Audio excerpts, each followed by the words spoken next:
Welcome everybody to Forza Horizon 4, and today we're taking a look at the 2010 BMW M3 GTS. Now this was unveiled in November 2009 with production starting in 2010.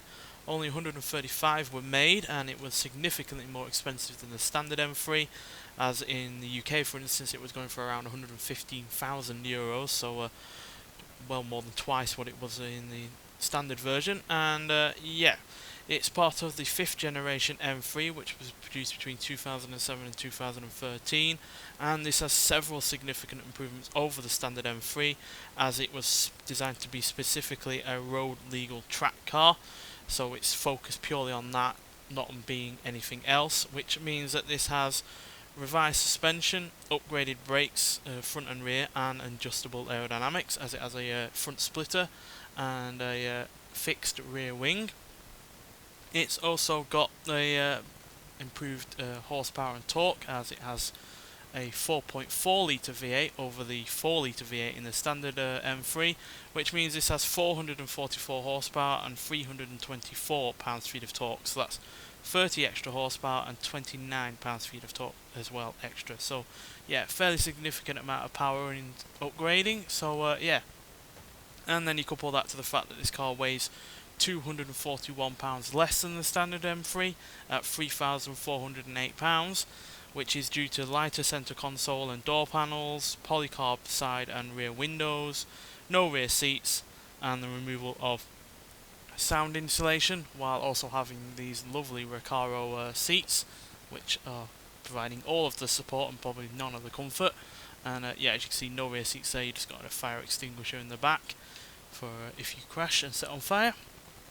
And yeah, it also has different wheels as well, which are blacked out and not in any way shiny like the standard wheels on the standard car. So yeah, this is a lot like the previous generation M3, which also had a hardcore version.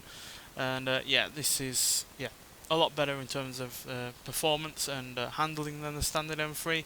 But I also think it looks a little bit better as well with those wheels, that front splitter and that rear spoiler as well. So yeah, nonetheless, let's get out onto the open road and see just what this car can do. Now, without a shadow of a doubt, the best thing about the standard M3 was the engine, and it's even better now because it's still as high revving as the standard engine was, but now you've got all of that extra power and extra torque, which means that you can make the most of the reduction in weight. So yeah, this car absolutely flies in terms of acceleration and speed. And yeah, because you've got that fixed rear wing and that front splitter, it means it can also handle that extra power and torque while also being a lot more nimble and more capable in terms of cornering than the standard M3, which is obviously all useful when coming to getting on a track. Now granted, it's nowhere near as more civilized as the standard M3. Obviously it doesn't have the rear seats, still does have a rear boot, but yeah, that's the only real civilized bit that's still a part of this vehicle, because yeah, the suspension is a lot stiffer, the brakes are a lot sharper, so it's going to be a car that's not going to be the easiest of things to drive slowly around town or in general during a commute. But as a focused track car, it's still a really good vehicle in its own right, and acceleration is proper good as well. 0 to 60 in 4.1 seconds, 0 to 100 in 8.9 seconds, and it'll go into a top speed of 190 miles an hour, which is faster than the standard M3 as you'd expect, but also really rather quick even by today's standards, because this is nonetheless a 9-year-old car, but that is still really quick for a rear-wheel drive naturally aspirated car from 2010. Not just back then, but also even now. So yeah, really do like this car. It's part of the current festival playlist for winter, because as you can see we're covered in snow at the moment.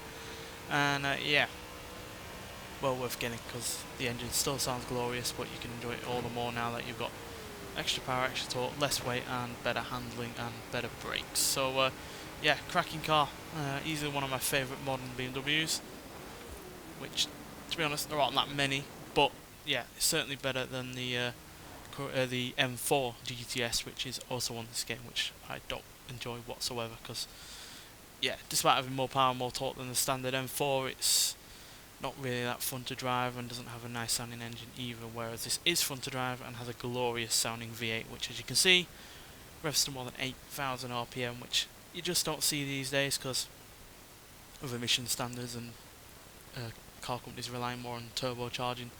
The revs are naturally going to be lower than they are with a naturally aspirated engine like this. But yeah, cracking vehicle in its own right, and yeah, I also think it looks better, like I said earlier, than the standard version with the additions that have been given to the vehicle. So yeah, get out there and try it if you haven't already. It's only just been come out today as of this video being uploaded, but yeah, it's well worth getting it. You only have to do a free race championship, so easy enough, and yeah, you get rewarded with a great car like this. Nonetheless, thanks for watching, and I'll see you in the next one. Bye.